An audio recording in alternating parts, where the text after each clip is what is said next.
What's up, everyone?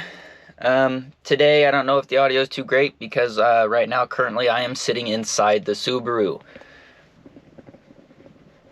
We're gonna do a quick little rundown on the inside and then the outside, and I actually need a little bit of help from you guys. I'm gonna need you guys to share and please comment and any ways, means of getting in communication with me, whether it be leaving a comment in the bottom of the video or, you know, DMing me, emailing me. I need your guys' help to figure out what we do with this build. Currently, right now, it has a 350Z rear differential. It has a 2JZ from a IS300 sitting in the front of it. And currently, transmission-wise, we don't have anything, but we'll be working on that. I did basically do a manual swap, and we'll go over that through the video, but this is just a quick brush up and needing help from you guys. The real reason I'm actually making this video is because I need your help deciding. I need your guys' help deciding what the heck we do. Currently, right now, like I said, it has a 2JZ in it, which is wicked and badass. But if anybody knows... Sorry, just checking on my dogs. There's one. Not worried about the other one.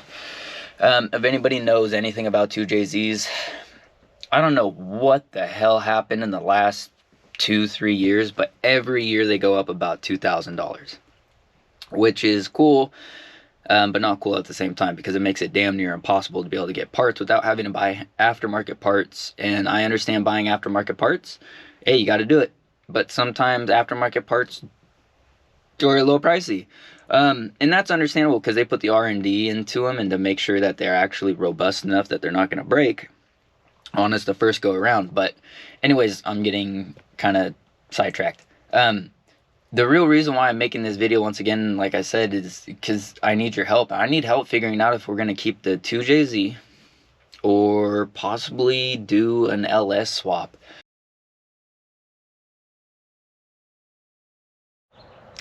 Alright, so like I said, I was kind of going to give you guys a recap and kind of show you guys what we have done and haven't done inside the Subaru.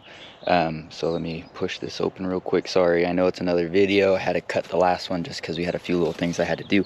I'm going to flip the camera and show you guys. So real quick, what we've done is, first thing you did, if you go back into the old previous videos, we've pulled every single thing out of here. We have stripped it all out, all the interior dash, all the doors, everything. We have dynamatted basically, or Cali mat if you're familiar with it. We acoustic treated the doors, we acoustic and thermal treated the floors and firewalls and everything, so we'll have sound deadening. Most people take out their sound deadening. I did. I took it out and then redid it. If you look here, all the floor is black. Back here it's all black, and that's because, like I said, it's the thermal deadening and sound deadening. If you look in here, you see a big old heavy duty red wire. That is the main battery wire.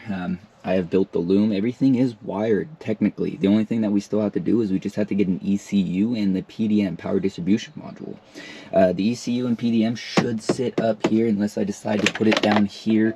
But we'll see. That comes with time. Everything, like I said, once again, is wired. This is all for the engine bay. These are all horns, wipers. This one is for the fans, starter, so on and so forth. Underneath there is a kick panel with all my bus panels in there that have all the connection boards. Right back here, 1,000+ horsepower intercooler and radiator. And like I said, it's a little messy in here. We'll have to pull it all out, you know, and clean it all up. And that's okay. It's been sitting for a couple years, but so be it. Project cars don't get finished in a day. You know, go through. Like you see, it's a little messy, you know, but we will go through and clean it all up and get it looking really nice. So let me show you a little bit of the front end, and then we'll get back to the back and so on and so forth. So if you see kind of car, I went ahead and cut away most of the bumper, just because I have a bash bar that sits up here, but not just because of that. I actually have to pull this bash bar forward about 1.5 inches, 2 inches if I want to get the radiator and everything to sit in there nice and tight. These little things will get cut off, cleaned up, don't worry about it. We'll get it boxed in and we'll get a tube front end finished. Tube front end halfway done. So the only thing we really have to do in here is, oh, you see, that's a 2JZ. Help me figure out what we do.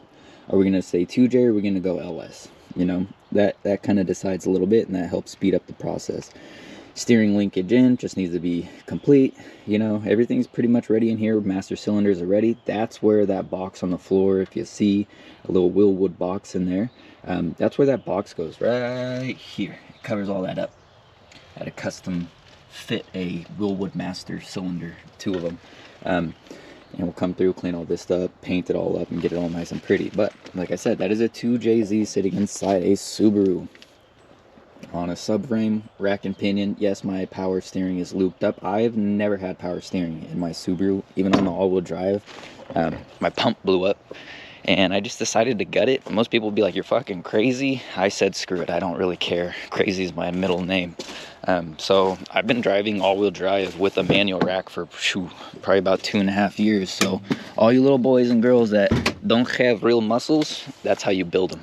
Oh! So we'll also be doing tint. Didn't know that was coming off. Not a big deal. Who the hell cares?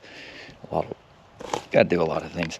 But like I said, you know, wear and tear, getting stuff done. But back here, if you look back here, we have a 350Z rear differential cradled in a subframe. Lateral trailing arms are all adjustable. Just need to get a new sway bar. Drop in a fuel cell here. Once again, like I said, we're all wired. This is all the stereo amplifiers, main power, 12-volt constant, and then like I said, everything's all wired. I spent some time. I spent a good amount of time. If you go back into some of the other videos, you'll see I spent some good time making this nice and pretty. This is all just looped up. Like I said, it will pop and then get all cleaned up for all these amps and stuff that will sit back here. We'll definitely have to clear that out. That's okay. But like I said, you know, it's getting there. But really what it comes down to is figuring out whether or not we want to go LS or JZ. Gotta keep your stuff looking clean, man. Clean as possible. But just let me know in the comment section. Tell me what you guys kind of want to see. Tell me what you guys want to, you know, what you want to know about. I mean, I need a little bit of your guys' help to figure out what kind of content we create too. I don't want to just have the same old content, you know,